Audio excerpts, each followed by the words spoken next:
Metaphysics.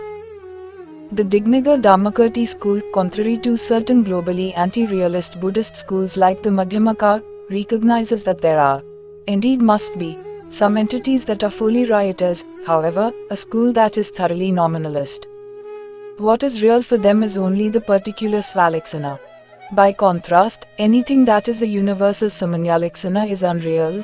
At most it is a customarily recognized fiction needed for thought and language. What demarcates the real from the fictional is that the former has causal powers and exists in a purely punctual way, a new entity each moment. Both Dignāga and Dharmakīrti were, in their final positions, followers of the Yogācāra idealism, although they clearly went.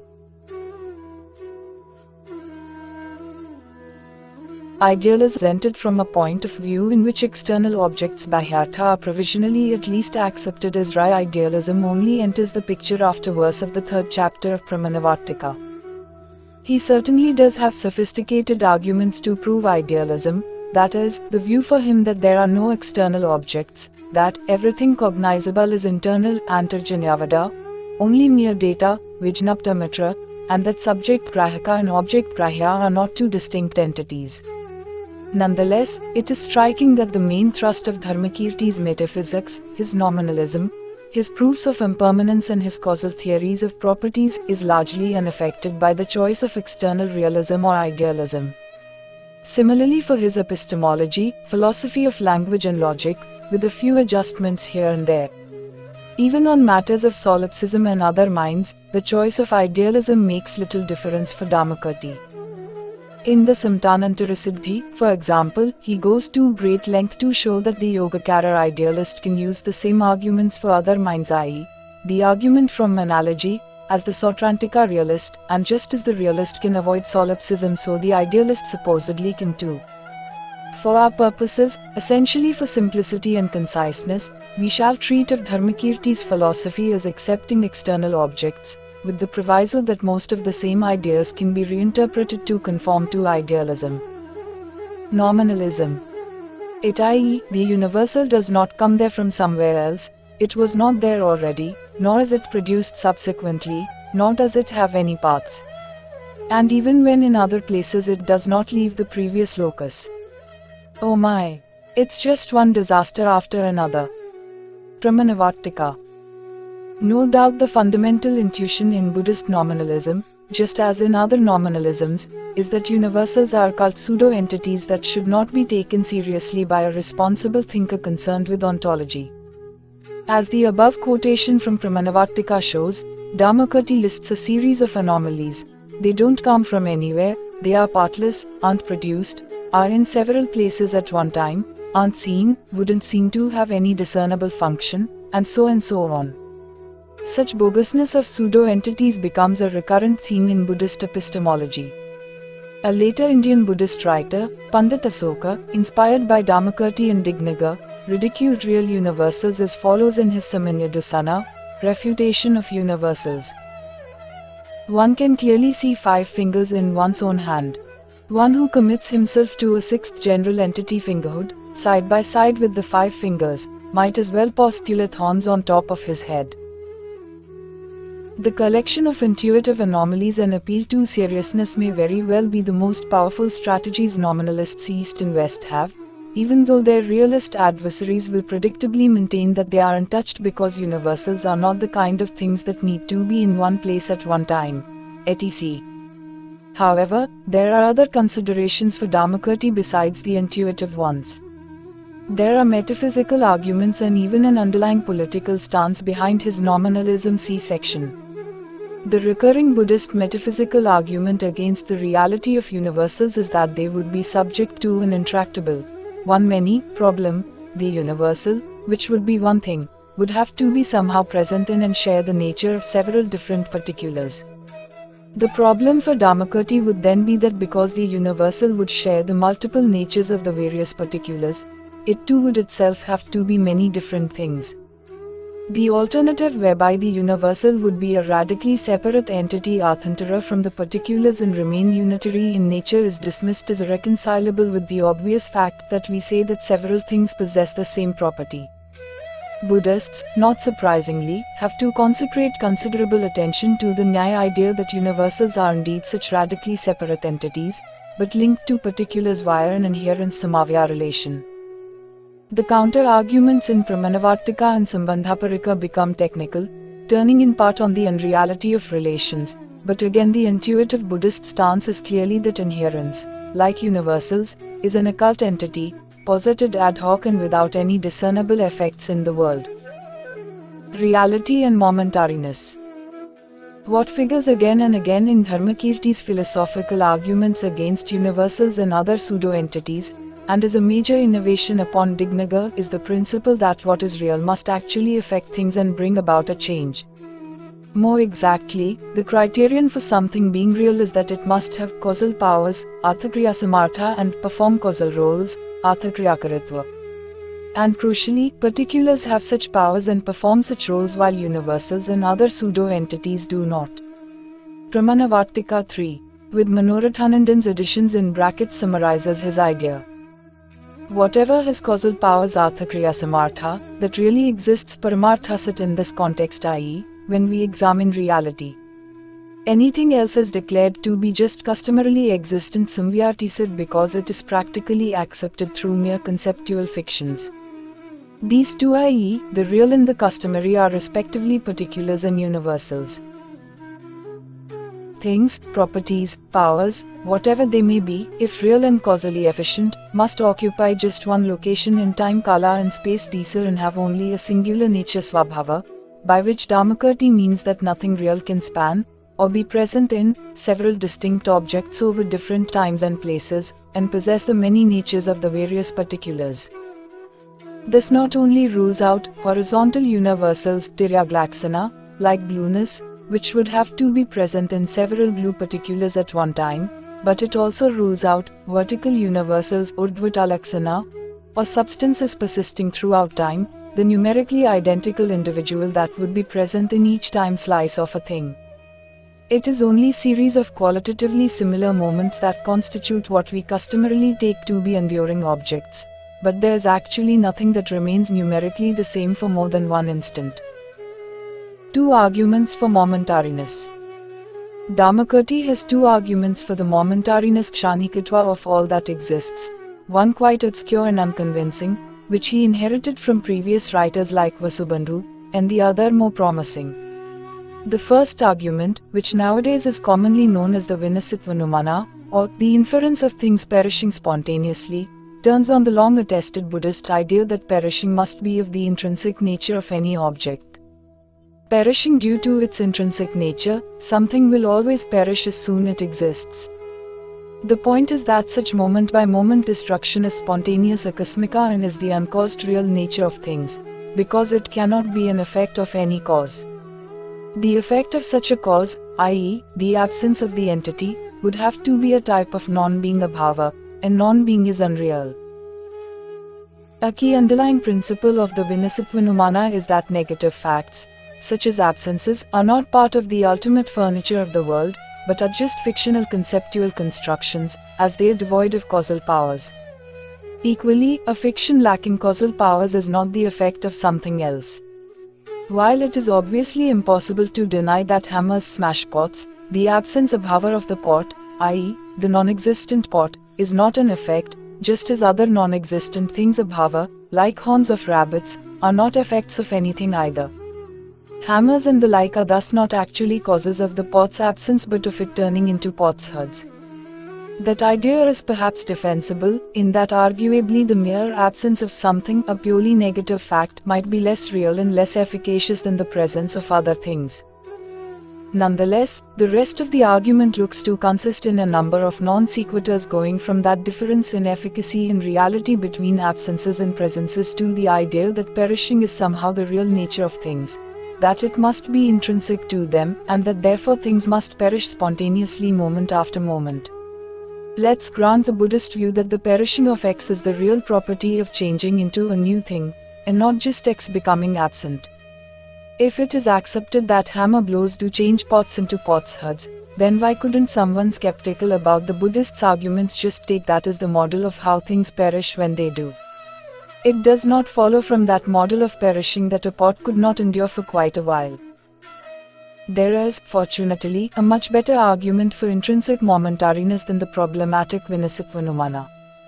This argument is known as the inference of things momentariness from the mere fact of them existing, Sattvanumana, and seems to be largely Dharmakirti's own invention, first developed in the second chapter of his Pramāṇavārttika.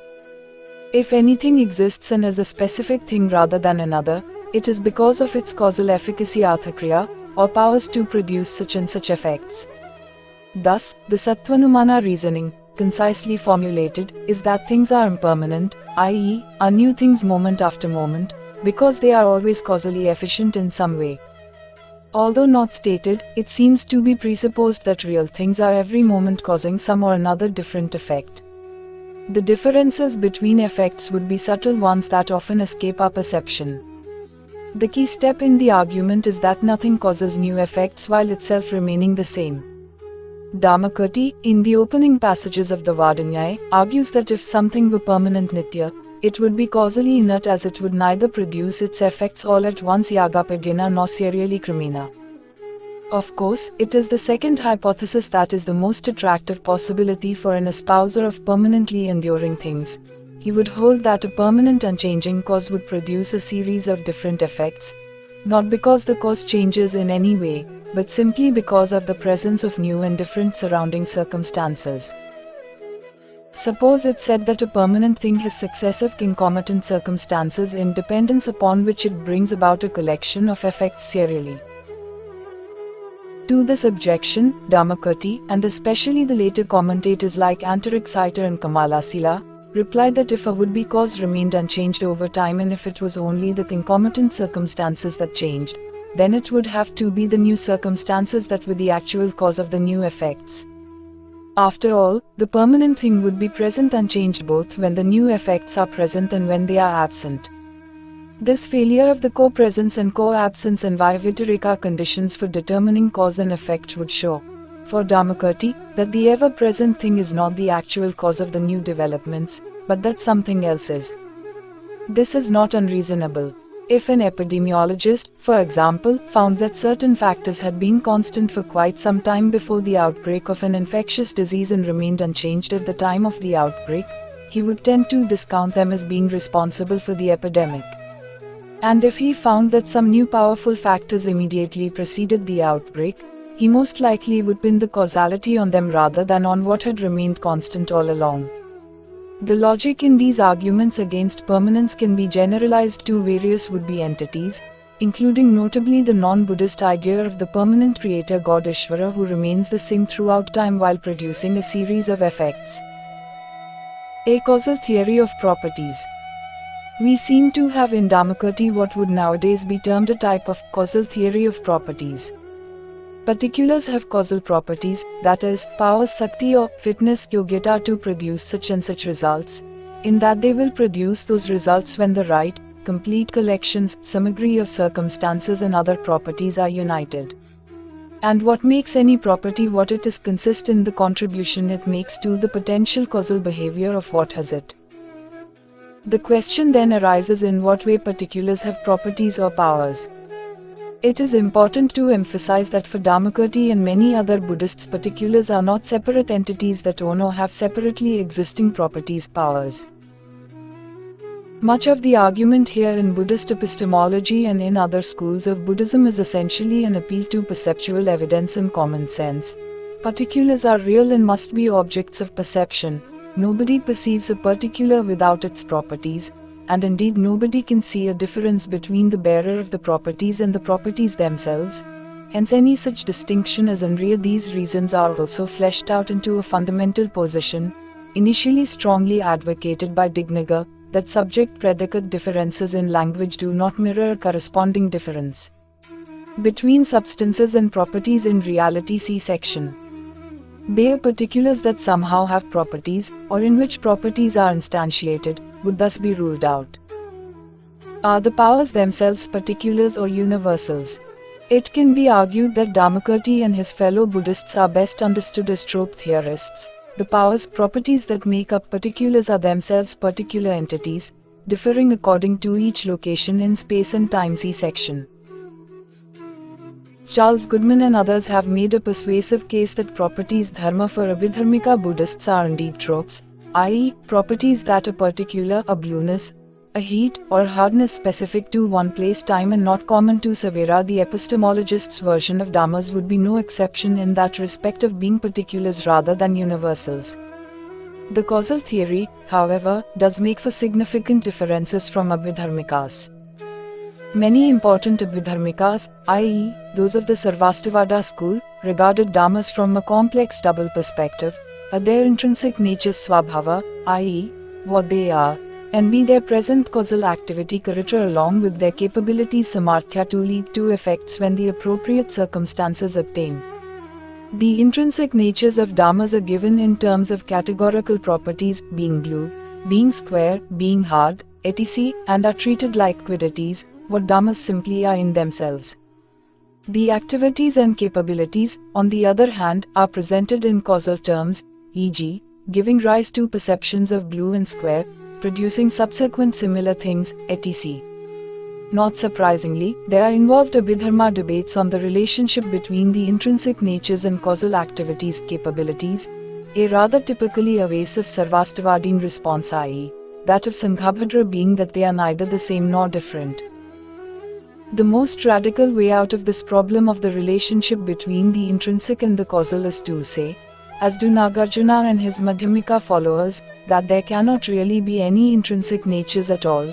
If anything had a quiddity intrinsically, as Abhidharmikas and others hold, it would absurdly need to have it completely causally. Nothing could ever cause a thing to be what it is intrinsically. A less radical strategy is a causal theory that makes no separation at all between what something is and what it does. That is the strategy that Dharmakirti ably pursued. Let us grant that for Dharmakirti particulars are somehow identified with appropriate causal powers. Is it then an essential or an accidental feature of a thing X that it will produce Y under the appropriate conditions? And is it essential or accidental to Y that it is caused by X? In a causal theory of properties, these features are generally taken to be essential. To what degree does Dharmakirti subscribe to that? The point needs analysis. On the one hand, Dharmakirti does very strongly advocate a type of connection that seems to be more than an accidental feature of things. This is the so-called connection by essential natures, svabhava pratibandha, between cause and effect, and this connection will guarantee that there is a nexus where the effect will not be without the cause, avina bhavanyama. Arguments invoking this nexus can, for example, be seen in the Pramāṇavārttika Swavati's discussion of. He begins by introducing verse as follows. Well, if observation and non-observation are no basis for knowing the co-presence and co-absence of smoke and fire, how then does one know that smoke does not deviate navyabhikarati from fire? Dharmakirti then argues that whatever is smoke must have originated from fire in order for it to be smoke, otherwise it's just a smoke-like thing, a pseudo-smoke. And he also says that if something like a termite tower, Sakramurdhan, does actually have the causal properties of fire, i.e., the fitness yogyata to produce real smoke, then it indeed must be on fire. See Dunni. That said, on the other hand, there certainly is no development of a modal logic of necessity and possibility in talk of possible worlds in Dharmakirti, nor in Indian philosophy generally for that matter. Although Buddhist epistemologists do often talk of non-existent things, like rabbits' haunts savisana, it is far from clear that they would predicate positive properties, say, sharpness of them in such and such possible situations or worlds. What then is the force of the must in the smoke-fire cases, and more generally when terms have a nexus, so that one will not be without the other? Words that are typically used in these kind of Dharmakirtian discussions are niskaya, certainty, and avyabhikara, not deviating. Many modern interpreters have used the term necessity in interpreting these and related terms. See, this might lead one to think that when F and G have a nexus, it is a necessary truth, i.e., true in all possible worlds, that for all X, if X is F then X is G.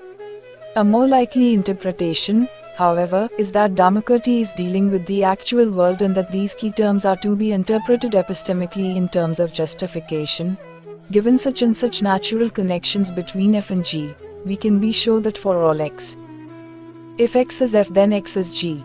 Taking Niskaya in this way, his point would not be about metaphysical necessity throughout worlds but more about justified very strong confidence that a universally quantified material implication holds without exception in the actual world because of natures in this world. Hame and Dharmakirti causality. A comparison with Hame may bring the tensions in Dharmakirti's position into better focus.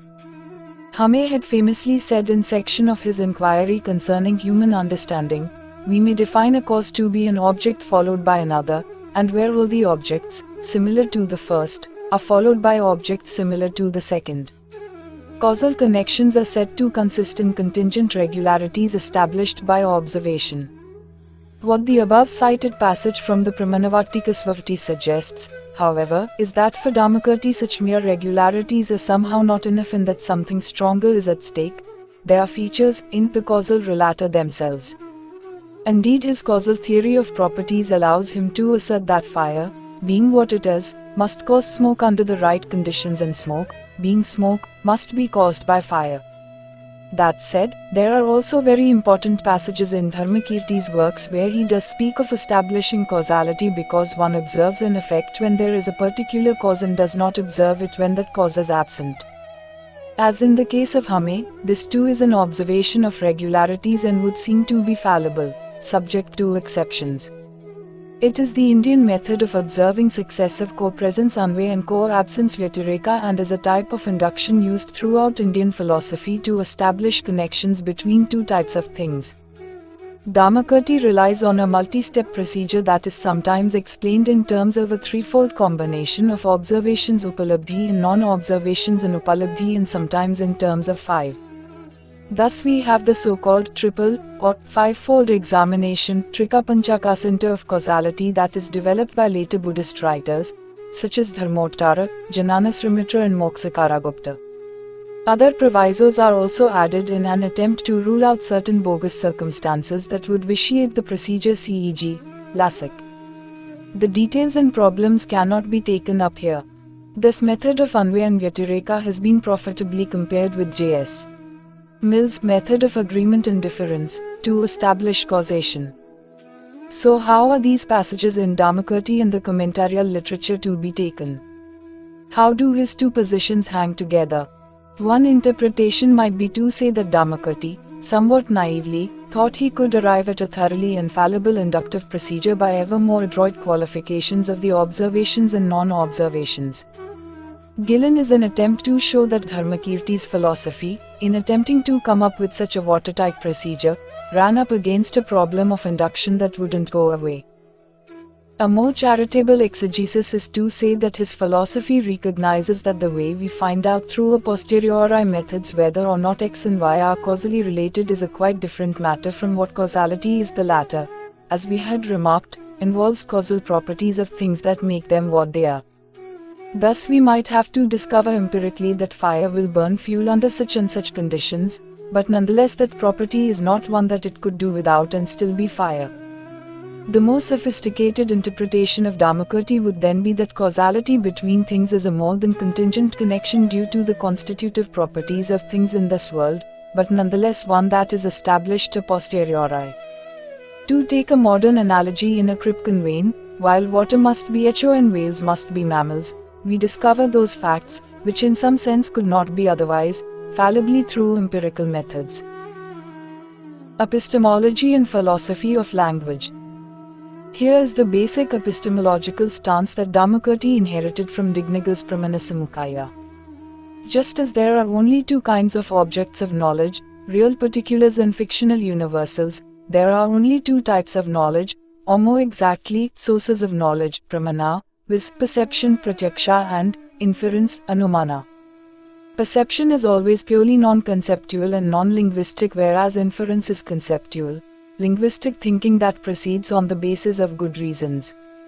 Particulars are the objects of perception and universals are the objects of inference. One sees specific shapes, colors, but when one thinks red is a color, the subject and predicate terms range over several things.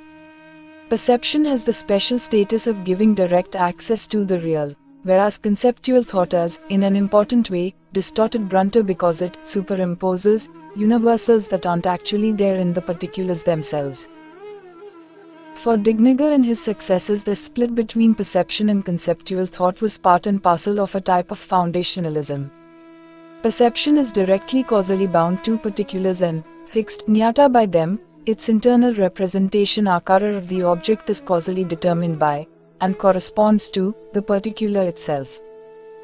It is for that reason that perception is the fundamental contact with the world upon which the superstructure of conceptual cognition rests. Conceptual cognition, on the other hand, is not fixed in this way by particulars and can to a large degree think what it will about whatever it chooses. The separation between perception and conceptual thinking in Pramana is thus radical indeed and yields what seems to be a counterintuitive consequence. For Dignāga it would seem that one and the same object could never be both perceived and thought about. Non-Buddhist thinkers, such as Nyayikas and Mīmaṅsikas, did not have this problem. They could cheerfully allow that when one person sees a vase and another thinks about it, the type of understanding may be different but the object is the same in that the conceptual thought grasps a real universal vastness that inheres in the same particular vase that is perceived. But Dignāga could not go that route as a nominalist. For him, if the object of thought is vastness, that object is unreal and thus quite different from the real particular vases that one sees. Two problems loom large in Dignāga's account. What are the necessary and sufficient conditions of a source of knowledge pramana, and when are we justified in thinking that these conditions are met? Given that only perception has direct access to the real and is causally bound to it, how is it that conceptual thought could ever be about real particulars at all and be considered a genuine source of knowledge? We'll take up the questions one by one. Pramanas and Justification. Dignāga had left the problem of the nature of pramanas largely open, as he did with the issue of justification. These matters were left to Dharmakirti, who defines a source of knowledge in Pramāṇavārttika 2 as a reliable avisamvadin cognition janana, by which he means that the cognition is right and reliable as a basis for action. Some commentators, such as Dharmottara, have unpacked reliability as meaning that the cognition leads to one obtaining prapaka, the object one desires, a position which, along with passages concerning arthakriya, might seem to reinforce the view of some modern scholars that Dharmakirti was a pragmatist, c.e.g. Powers, Cabazon, Katsura. Tillemans examines this would-be pragmatism, seeing the theory of truth in Dharmakirti as a weak form of correspondence. The pragmatism is better taken as a pragmatic theory of justification rather than truth.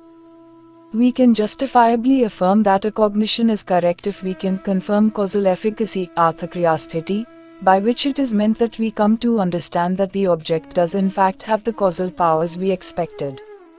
We can justifiably conclude, for example, that we saw a vase and not some vase-like illusion because after the initial perception we then confirmed that what we saw does really hold water, as we expected and wished this to.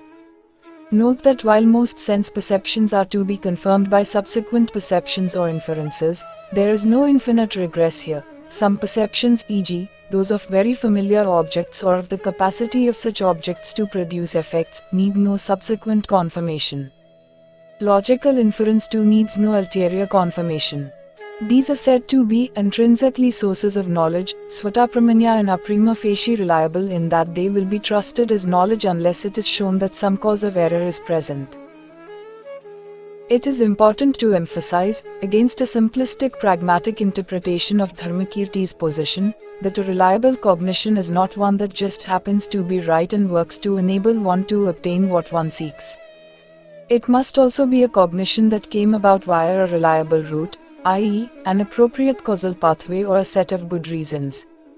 Tibetan scholars will emphasize that to conceptually know P, the knower must herself ascertain P tib. Anjas pa equals skate, niskaya, nisita with a pramana, and that this ascertainment must itself involve antecedent reliable cognitions, i.e., perceptual or conceptual pramanas, in order to be genuine. Thus, for example, one ascertains P on the basis of good reasons Q, R, etc., whose characteristics one has ascertained earlier. If, however, one rightly thinks P is the case, but did not first ascertain with the pramana, shadmasma anjaspa, the characteristics of Q, R, this is deemed to be in Geluk Dijlug's texts, a true presumption where the character of the reason was not determined, tib. U Mitchen Ganla Ma Fagpai Yiddipyod, or following the Sakya Saskya thinkers, a mere doubt that is in accord with the real, tib. The Shom Don Aimton. For both these Tibetan schools, such an understanding of P is not itself a pramana. This is a credible account of what Dharmakirti held. In short, pramanas do work out as we wish, but only because they are cognitions that have followed the requisite reliable route. But does this talk of ascertainment then mean that the Buddhist epistemologist adopts an internalist account of epistemic justification? Is the Buddhist saying that when you genuinely know something, you need to know that you know it, i.e., be able to establish to yourself and others that you have the requisite justification? It is not at all clear that Dharmakirti or his Tibetan interpreters were internalists about epistemic justification. Nothing in his own talk of ascertainment clinches an internalist interpretation that the person who infers must also himself access the reason and ascertain with the pramana that it does justify the inference. When the debater ascertains the characteristics of the reason, all this may mean is that a person making an inference must only in fact have followed a number of reliable procedures to initially determine the characteristics of the reason. It need not mean that when one knows something inferentially one must also be aware of the justification basis, i.e., the reason, and know that it does indeed justify the inference. It might be retorted that Dharmakirti's idea of all awareness being reflexive awareness, swasamvedana, shows his internalism. But reflexive awareness, often termed self-awareness, even though for Buddhists it is emphatically not an awareness of a self and its states, will not get us all the way to internalism about justification either. Following Williams, Kellner and Arnold, there seem to be two basic themes in the positions from Dignāga and Dharmakirti to antarjñeyavāda: that all consciousness is non-conceptually reflexive, that the mind perceives, with a second-order perception, that such and such data is being presented to it, it is thus non-conceptually aware of all its own states, that reflexive awareness is a condition of sentience, and experience is not just a material process like, say, digestion, but can lead to subsequent memory and conceptualization because it is non-conceptually auto-illuminated. On both versions, however, while someone could be aware that she is now inferring P in reliance upon a reason cue, it is hard to see that her simple second-order awareness of processes going on in her head would also mean that she herself would know that or why the inference was justified. Reflexive awareness is aware of whatever conscious processes are occurring, be they delusions or reliable. So, while a person would be aware of the brute fact that thoughts were occurring, their credentials are another matter. Aboutness, the theory of apoha. At the heart of Dignāga's and Dharmakirti's philosophies is the principle that particulars, i.e., what is real, are only properly grasped by perception. The way they are in themselves is thus said to be ineffable, avyapadesya, tib. Beest and byamin, not an object of words, sabdasya vishaya. Now, obviously, we do in some way manage to talk about particulars, otherwise language would be useless in daily life. But why then say that language and thought somehow fail to capture them? The answer is twofold. First of all, grammatical elements, like subject and predicate, qualifier and qualificant, agent and action, etc., have no corresponding ontological features, as particulars are entities admitting no distinctions between possessors of properties dharmam and properties dharma. Dharmakirti puts the point as follows in Pramāṇavārttika. In all cases, words expressing substances and their properties just make this conceptual distinction. Thus there is no difference whatsoever in the object to which they refer. Secondly, and perhaps more decisively, the kinds of universals that we think and talk about are not features of the particulars themselves but are merely fictions. Of course, the fact that we do use terms like cow non-arbitrarily may easily lead us to think that the term must have corresponding real grounds for its application pravartanimitta, and that cow particulars themselves are grouped in a natural kind due to their common essential properties. But the clear upshot of the Buddhist's nominalist position about universals is that there are no such natural kinds, and that the usage of terms is not explicable by matching up terms with them. Ineffability thus unpacks as a thorough mismatch between representations due to thought and language on the one hand and what there is on the other. For Buddhist epistemologists, this mismatch means that they cannot adopt and nuance the predominant Brahmanical approach of Vyakarana, a grammatically oriented metaphysics in which genuine ontological features would be revealed by the features of Sanskrit grammar such as case and gender, accord between adjectives and nouns, connections between substantives via the genitive case, etc. Much of Dignāga's philosophy of language is indeed an attempt to account for such Sanskrit grammatical phenomena, but without the realist baggage. However, it also leads to a larger matter. The problem is that if the real world is composed only of particulars that are ineffable, it becomes difficult to see how language could nonetheless somehow refer to real things or ever be about entities in the world. The Buddhist epistemologists are, in effect, to borrow an idea of Donald Davidson, subscribers to a rigid separation between a conceptual scheme and a perceptual content free from the scheme's additions and distortions, and their problem then becomes how to bridge that very scheme-content gap so that thought and language are still somehow about reality. To solve this problem of aboutness, Dignāga had devised the theory of concepts, i.e., apoha, exclusions. Dharmakirti reinterpreted this theory, once again, in terms of causal relations. Here are the broad outlines. Dignāga's apoha. Let us speak about two Buddhist approaches to bridge the scheme-content gap, top-down or descriptive approaches and bottom-up or causal approaches. By top-down, we shall mean an account which maintains that it is because of some specific and perhaps ingenious features of the fictional proxy, or concept, that it pertains to particular things. Even though it does not have the ontological baggage of a real universal, the fictional proxy determines the reference of the words because the descriptive content it provides does in some way have its counterpart in the objects. Thus, on a top-down approach, the fictional stand-in for a universal like blueness would behave like a property, a sense or meaning, that belongs to the conceptual scheme but would nonetheless qualify and serve to pick out the real blue particulars in the world. This can be accomplished, according to Buddhist epistemologists, because the fictional proxies are, or can be analyzed to be, exclusions of what is other anyapoha, a type of double negation which applies to particular patches of blue in the sense that each such patch is non-blue. As Dignāga had put it in his Sāmānyalakṣaṇa, analysis of universals. A word talks about entities only as they are qualified by the negation of other things. In fact, Dignāga applied his analysis both to things and to the words that express them. Non-blue is the universal qua object artha samanya signified by the term blue, and non-blue is the universal qua word sabda samanya that applies to particular articulations of the word blue.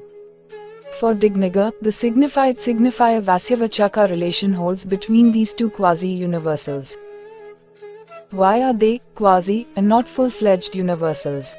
The reasoning is not explicit in Dignāga. However, it can be plausibly reconstructed. Buddhist epistemologists generally subscribe to the principle that mere absences of properties are of a lesser ontological status than positive things.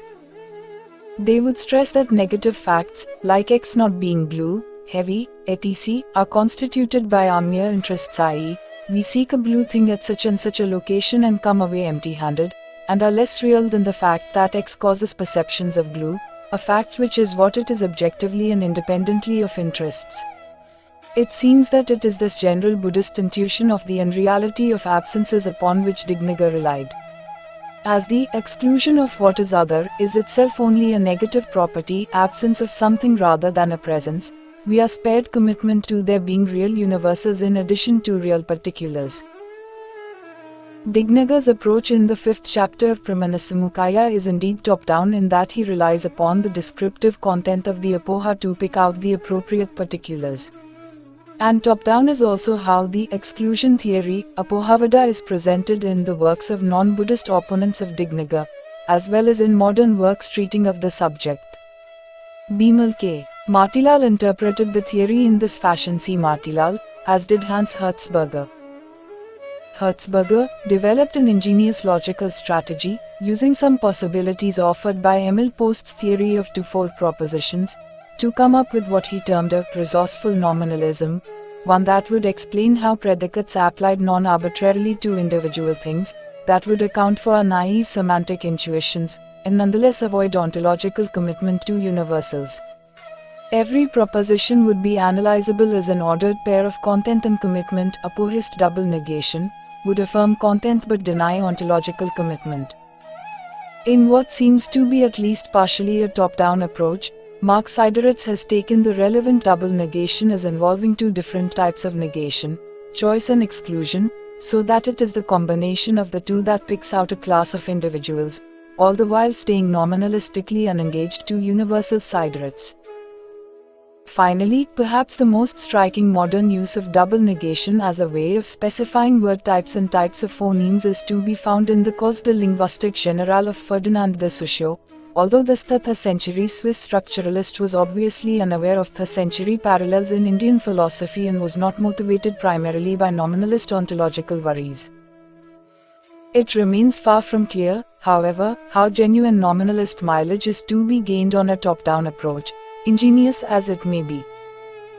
The usual charge against it by non-Buddhist critics, like Kumarila and Yogācāra, is circularity. If an understanding of blue is to be analyzed as an understanding of non-blue and any negation presupposes understanding the negandum, then understanding what non-blue is would depend on understanding blue. We go round in circles. Hagen gives Dharmakirti's response to that charge, which consists essentially of a two-quark argument. One needs to understand what a term excludes as much as what it applies to. Hale reformulates the difficulty as being that the Buddhist seems to run counter to the compositionality of language. He argues that the non-Buddhist criticism will thus remain. The problem is discussed intensely by Indo-Tibetan thinkers, like Antarjñeyavāda. For further discussion, see the entry on Antarjñeyavāda and Saskia Panditasi Hagen. What is striking is that while it can certainly be argued, as these thinkers do, that a meaningful term presents both a class of things to which it applies and another to which it does not apply, it is difficult to see how the latter would or should occupy a privileged place. Why would we understand words first and foremost by the via negativa? Dharmakirti's causal version of apoha. On a bottom-up approach, on the other hand, the double exclusion plays a comparatively minor role, and thus some of the Kumarila Yogācāra criticisms may be less telling. Causal chains and error are what serve to bridge the scheme content gap, rather than the descriptive content of the apoha. It is notable that such reliance on causality seems to be entirely absent in Dignāga. It is Dharmakirti's major contribution to the theory. The way words link to things is thus primarily explained through the existence of a causal chain from particular things to perceptions to thoughts and to the utterances of words. In short, we have a type of causal theory of reference.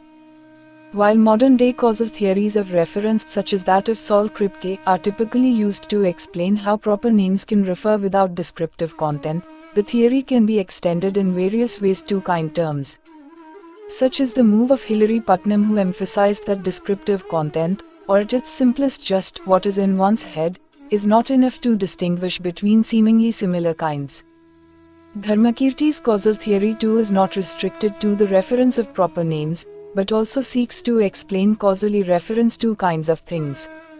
The causal connection is needed to guarantee contact with the world, i.e., that language ultimately must rest upon perception, which is non-arbitrary in that it is fixed by things. Dharmakirti thus explains how an individual to be called Jones can think about and refer to such and such an object in the world through a complex and long causal chain from the particular objects to the mental invention of a quasi-universal in the use of a word on a specific occasion. Thoughts and talk of blue are thus about blue things because only blue things play the appropriate causal role in leading to the thought and finally the word. Here are the bare bones of the causal account as we find it in the Pramāṇavārttika. Jones sees particular blue things and they cause perceptual images akara in his mind. These images and often other factors, like long-standing habits, cause him to make the same judgment, eka prativamarsa. This is blue, a judgment to which appears an apoha, i.e., a generic representation of non-blue. Because the particular perceptual images all have the same effect in leading to the same judgment, this is blue, they all therefore share a key causal power and are grouped together. The judgments and resulting use of words are about blue things, and not red things, precisely because there is a causal chain from blue particulars and there isn't one from red particulars. So much for causal connections replacing real universals to group entities. How then do words refer to grouped entities via a causal chain?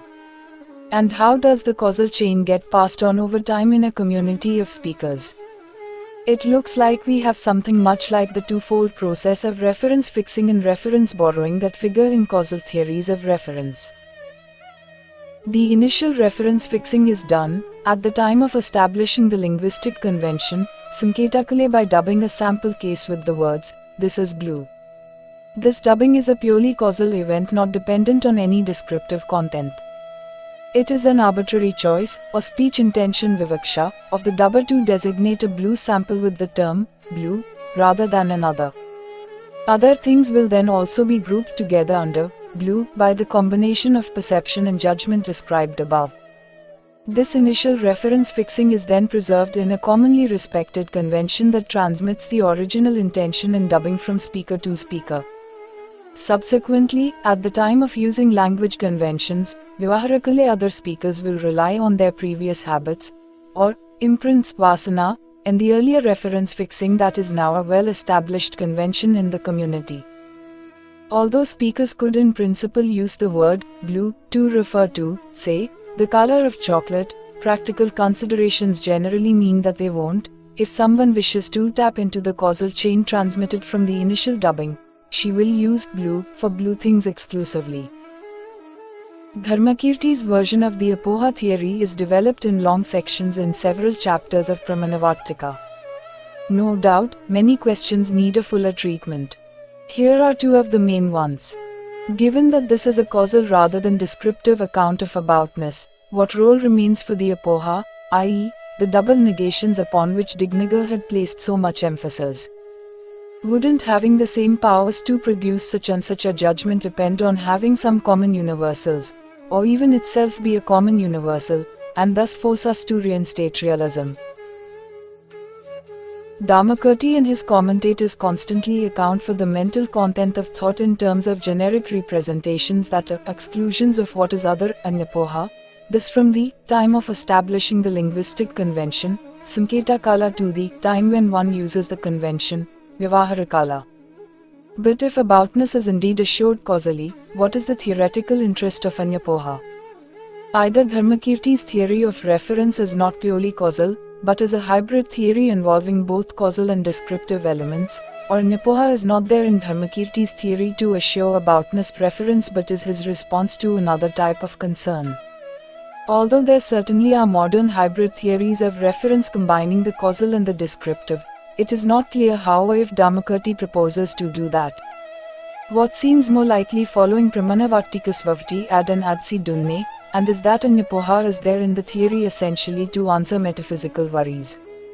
Granted that we think that the mental content, i.e., the generic representation, has a distribution unway over several instances, is it genuinely distinct from or the same as the instances? In the former case, it would not apply to them, in the latter case it would itself be a particular and unable to apply to other particulars. The postulate of anyapoha is designed to avoid the dilemma of a quasi-universal being the same or different. It is neither as it in rear as Dunne puts it. By relegating distribution to a negation, Dharmakirti blocks any attempt at raising distribution or a distributed entity to the level of ultimate reality. That multiple particulars all have the same power to produce the same judgment is not, for Dharmakirti, itself based on any underlying same intrinsic features that would explain why this is so. In Pramāṇavārttika 3, he cites a famous example of different plants that all have the capacity to alleviate fever, but where one cannot point out any features in common that would account for the fact that all the various plants work as febrifuges. Similarly, for particulars all causing the same judgment, there is no common property that would explain why this happens. But can't one say that all of them having that capacity just as possession of a common universal, i.e. having the power to produce the same judgment? Lacking that common universal feature, how could we judge that the particulars have the same power? This argument should seem déjà vu for the nominalist. We've come full circle back to realist's basic worry: how could we group things without there being some real universal in common? Dharmakirti's response is to say that in fact particulars don't really possess a common power. If one means by that a power that would itself be a universa, the powers themselves are all particulars and differ from each other. The way one plant works is not the way the other works to cure fever, and the way one blue particular causes the judgment, "This is blue," differs from the way another does. These multiple ways exhibit no intrinsic properties in common that would explain why they all work to produce a desired common effect. At most there is just the negative grouping of being distinct from everything which lacks the power, and that, as we know by now, is an apoha and not a real property. Logic and philosophy of logic. The way the Dignāga-Dharmakīrti school represent the mental process of reasoning is that one thinks A is B because of being C, like D. More specifically, one invokes a logical reason C to prove the truth of the conclusion A is B. The example D, which is actually sometimes omitted, is a commonly acknowledged case of B-ness and C-ness that permits an individual to understand that all CS are indeed BS. The latter generalization is known as pervasion, vyapti, Tibetan khyapar C by B, a universally generalized material implication. For all X, if X is C then X is B, with the interesting feature that the quantification ranges over both actual and non-actual items. The indispensability or dispensability of the example for one to ascertain establish the pervasion becomes a hotly debated topic amongst later theoreticians. There is also an important variant where the truth of A is B is not being established, but only the fact that it would follow from an acceptance abhyupagama of a being C. Thus a debater can present an opponent with a prasanga consequence of the sort: it would follow absurdly that A would be B, because of being C. Such a consequence will constitute the key step in a proof by reductio ad absurdum, a proof that will culminate in a type of contraposition, turning on modus tollens. When the pervasion in the consequence holds and the opponent understands that A is not in fact B, the opponent will then be led by a contraposition of the consequence prasangaviparyaya, literally, reversing the consequence, to understand that A is not in fact C because of not being B. Both these structures, i.e., proofs by logical reasons and consequences, are to be found in Indian and Tibetan writing on a variety of subjects. Good reasons and the triple criterion. Since T. Stachabatskai's 2-volume study and translation of Dharmakirti's Nyayabindu, entitled Buddhist Logic, i.e., Stachabatsky, one often sees the Buddhist theory of reasons indices designated as logic, a term that sometimes has the unwanted effect of leading readers to think that good reasons for Buddhists are simply those that are formally valid. In fact, the notion of formal validity, i.e., the conclusions being guaranteed true, provided the premises are true, is not itself explicitly discussed by Buddhist theoreticians. It is in any case not distinguished from other, more informal, considerations. Instead of formally valid reasons, Buddhist theoreticians developed the notion of a good reason siddhetu, Tibetan atag's yangdag, i.e., one which satisfies a triple criterion trerupya. These three criteria for goodness are given in the following fashion from Dharmakirti on.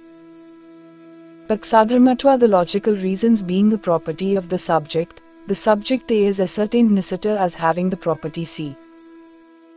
Anvayavyapti, pervasion that is formulated as co-presence, C is ascertained as present in only instances similar sapaksha to A insofar as they possess B. Vyatirekavyapti, pervasion formulated as co-absence, C is ascertained as wholly absent from instances dissimilar vipaksha to A insofar as they do not possess B. True, in texts like the Hetucakra of Dignāga, which was taken up in detail by Dharmakirti in Pramāṇavārttika, even Pramāṇavinaskaya 3, a version of the triple criterion trerupya for good reasons and the operators, partial presence, complete presence, and complete absence, were correlated to yield a series of 9 types of reasons, types that are abstracted from content and subject matter. Not inappropriately, the great historian of logic, Innocentius Bochensky, in the chapter on Indian logic in his History of Formal Logic, stated that the Hetucakra thus suggested an awareness of formal considerations. R.S.Y. Chi, in his Buddhist Formal Logic, Chi went several steps further and attempted to show that the Hetucakra, taken in its formal aspects, might present a number of interesting features to a modern logician. That being said, there is certainly much more to good reasons satisfying Dharmakirti's triple criterion than simple formal validity. The term ascertained niceta, when unpacked by Dharmakirti and his commentators, demands that good reasons must be sound, i.e., the premises must in fact be true and the conclusion must follow from them, that their three characteristics must be ascertained, and that the opponent have the appropriate desire to know, jijnasa, something new that he does not already know.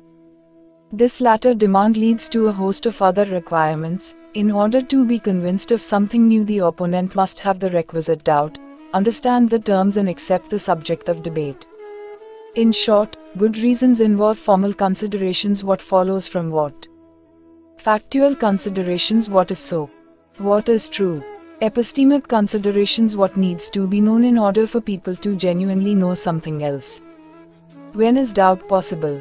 And what can be termed rhetorical considerations, what is newly convincing to whom? When does the debate have a point and when does it fall flat? The weighing of these aspects in the theory of the triple criterion changes over history in complex fashions. At certain points, what were factual matters become epistemic matters, and this even leads to interesting reorientations of the triple criterion. Inference for others.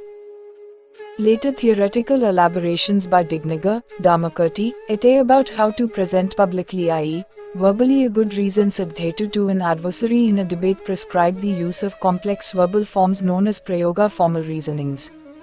Thus, for example, the standard formal reasoning that Dharmakirti and his Indo-Tibetan successors prescribed was a two-membered form, known as an inference for others, pararthanumana. Commentators make an explicit correlation with the triple criterion trairupya. Thus the first statement perspicuously expresses the pervasion, i.e., the anvayavyapti and vyatirekavyapti, and the second expresses the fact of the reason being a property of the subject paksadharmatva. The statement of the conclusion, A as B, is omitted. Indeed, it is explicitly ruled out in later prescriptive accounts of how Buddhists should argue. Dharmakirti's own position on this hardens over time to arrive, in the Vadanyaya, at the view that stating the conclusion is actually a point of defeat, nigrahasthana. The irrelevance of the conclusion is supposedly because the only function of an inference for others is to show pravas sadhana, and the conclusion cannot prove itself. Although A as B, i.e., what is to be proved, sadhya, can be understood indirectly, it should not be stated. While the inference for others has often been thought to somehow formally resemble a syllogism in Aristotelian logic, it is apparent that the presence and absence of conclusions in syllogisms and inferences for others respectively, as well as the idea of what constitutes a prover for Buddhists, means that pararthanumana and Aristotelian syllogisms are accounted for in terms of considerably different philosophies of logic. See Tillemans. Opaque contexts. While pravas sadhana, i.e., logical reasons and examples, can of course be expressed in words, as in a public inference for others, they are not themselves words. Although Dharmakirti et al. Speak in terms of one state of affairs, or one entity artha, proving another, in fact the picture has all the complex features of the scheme content gap in its bridges. Logical reasoning is a mental process that directly treats of fictional proxies, i.e., concepts, which are in turn connected in apoha fashion to real particular entities. Not surprisingly, the idea that pravas are apoha properties rather than words has its philosophical complexities. When do we have the same property and when do they differ? When a pervasion is bidirectional Tibetan, yin-khyabmanyam, as in the case of being impermanent anityatva and being produced pratakatva, it's quite easy to see that the impermanent particulars will be identical with the produced particulars. Given that the bidirectional pervasion analyzes as for all x, x is produced if and only if x is impermanent, the extension of the two concepts, i.e., the set of impermanent particulars and the set of produced particulars, is the same for Buddhists. Nonetheless, substitutivity of one term for the other would seem to lead to an invalid inference where the premises are true but the conclusion is not. To bring out the problem, take the following tempting, but invalid, inference. Being a product is a good reason for proving that sound is impermanent. Being a product is coextensive with being impermanent, i.e., for all x, x is a product if and only if x is impermanent. Therefore, being impermanent is a good reason for proving that sound is impermanent. We go from two true premises to a false conclusion, for it is clear that for a Buddhist is for most people arguing that something is so simply because it is so as not giving a good reason. And yet it might also be thought that the move from premises to conclusion is an acceptable application of the principle of substitutivity of identicals for identicals salva veritate. What went wrong? Dharmakirti, in Pramāṇavārttika I verse at square. And Swavati, diagnosed the problem as one of bidirectional pervasions, i.e., coextensive concepts seeming to force us to accept pratinarthika desayetu, reasons that are one part of the thesis, e.g., when one says, sound is impermanent because it is impermanent, then the reason, being impermanent, is also a part of the thesis that is being proved. He saw this undesirable consequence as one of the main challenges to logical thought, i.e., inference, being a source of knowledge pramana, for unless one can somehow rule out the problematic substitutions in what I have called the tempting inference, we would be saddled with having to accept as good a huge number of singularly uninformative reasons. The problem is recognizably the familiar one of substitutivity in referentially opaque contexts, such as propositional attitudes and modal contexts. Talk of good reasons being ones where the debater has a desire to know P but not an equivalent Q is indeed an opaque context.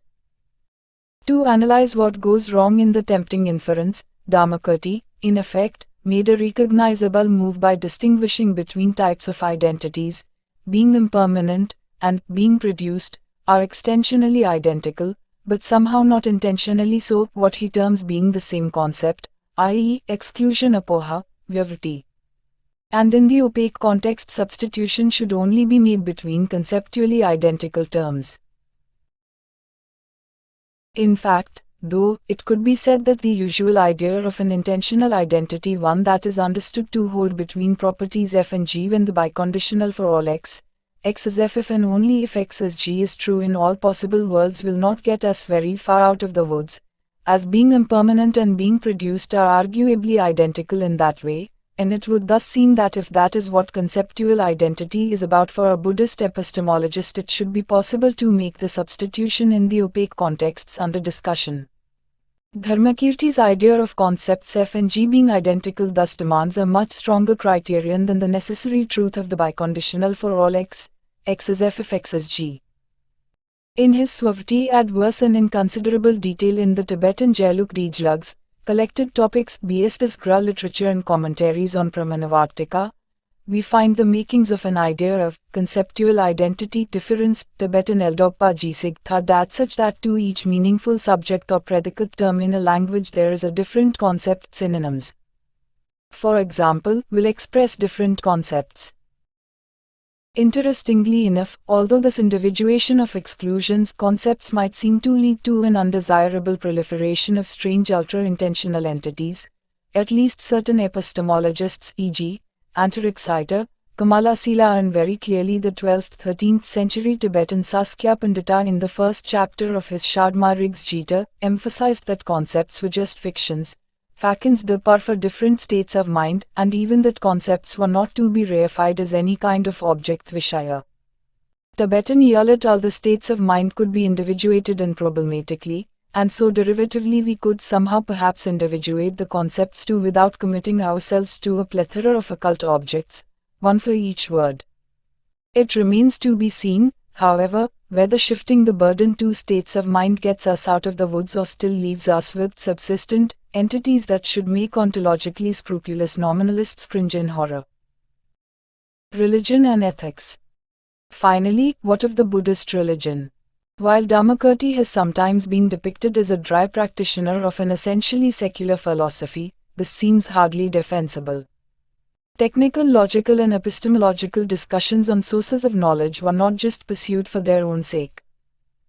They were also used to establish Buddhist religious doctrines, like the Four Noble Truths, the proofs of the Buddha being an authoritative, reliable person Pramanapurusa, Tibetan Shardmi Skaibu, the law of retribution of acts, karman, reincarnation, compassion, omniscience, the innate Buddha nature, absence of real personal identity, etc. All these topics are treated in extenso in the second chapter of Pramāṇavārttika, and some form the subject of independent treatises by later epistemologists. There is also a concern with direct perception of religious truths and the methods leading to that extraordinary type of knowledge. In the third chapter of Pramāṇavārttika and in the perception chapters of the Nyayabindu and Pramanavinaskhaya, for example, Dharmakirti seeks to explain and rationalize the perception of a yogam-yogi pratyaksha. He advocates a quite remarkable method of meditation, more literally, cultivation, bhavana, abhyasa, in which philosophical analysis plays an indispensable role. C.e.g. Table C. Tillemans, chapter, on Dharmakirti-style meditation, its epistemological challenges and the contrast with Chan Buddhist approaches. The whys and wherefores of Dharmakirti's philosophy of religion are no doubt partly explained by the historical context in which he lived, one in which Buddhist institutions and power were confronted with forceful challenges of a reinvigorated Brahmanism. Indeed, not just on matters of Buddhist doctrine but also on many metaphysical issues was there a religious dimension to his arguments. In the latter half of the first chapter of Pramāṇavārttika, Dharmakirti proceeds to a detailed attack on the authority of the Vedas, the Brahmins that expound them, the Brahmanical ideas about the efficacy of mantras, and the system of caste. Svalakṣaṇa. It is noteworthy that a frequent Sanskrit term for universal, kind, i.e., jati, is also the term for caste.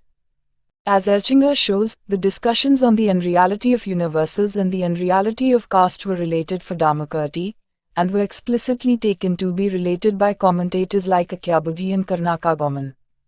Castes were natural kinds explainable through universals for non-Buddhists, and were not arbitrary or man-made customary distinctions. An obvious payoff of Dharmakirti's nominalism, then, was that Buddhists could further distance themselves from Brahmanical principles of social organization and ethics by attacking the metaphysical foundations of caste. The debate with Brahmanical schools on specific doctrinal questions naturally moved too long and involved discussions on issues of scriptural authority, such as the Mīmaṅsaka school's justification of the Vedas as being eternal, uncreated by humans apaurusaya and hence authoritative because free from any human influence. The Buddhist retort is essentially that if per impossibile scriptures were uncreated, they would be incomprehensible, for there would be no speaker's intentions.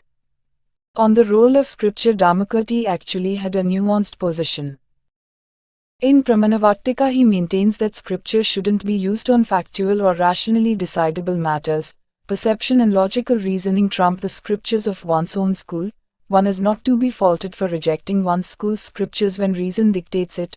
On rationally undecidable matters, however, that is on so-called radically inaccessible things, atyanta paruksa, like the specific details of the law of karma and exactly what actions in past lives lead to what results in the future.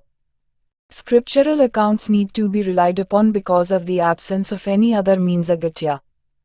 Scripture, if it passes certain conditions, can be designated as being an inferential source of knowledge, but is always fallible and not to be considered a full-fledged source of knowledge, as it has no claim to certainty, nato niskaya, unlike bona fide inferences swavritti.